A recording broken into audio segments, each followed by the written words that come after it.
За контрн дээр бүсгүүчүүдийн гаргадаг нийтлэг алдааг та бүхэндээ танилцуулъя. Тэгэхээр маш олон бүсгүүчүүд маань контрыг ингэж гараараа чангааж аваад ингээд доошогоо татаад идэг. Тэгэхээр ингэсэн маань яг ямар сөрөг нөлөөтэй байдаг вэ гэх юм бол нүдний харцыг сүүмгэр доошоо унжсан уйтгартай харагдуулах магадлалтай байдаг. За нүдийг гой том харагдуулдаггүй, нүдний орон зайг жижиг харагдуулах ийм одоо сөрөг нөлөөтэй байдаг гэдгийг анхаараарай. Харин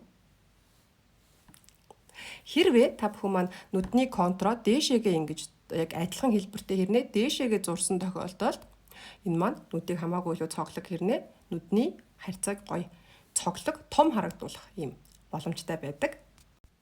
За дээрэс нь нүдний доотлын контрыг зөв хэрвээ зурж чадах юм бол бас доотлын сормоос муутай бүсгүүчүүд байх юм бол над шиг тийм бол ингээд одоо энэ маань ингээд шалдан сормоосгүй харагдаж штэ. Гэтэл энэ маань ингээд баг зэрэг ч гэсэн сормоостай юм шиг, дэрвий ч гэсэн юм шиг харагдаж байгаа. Энэ бол контур.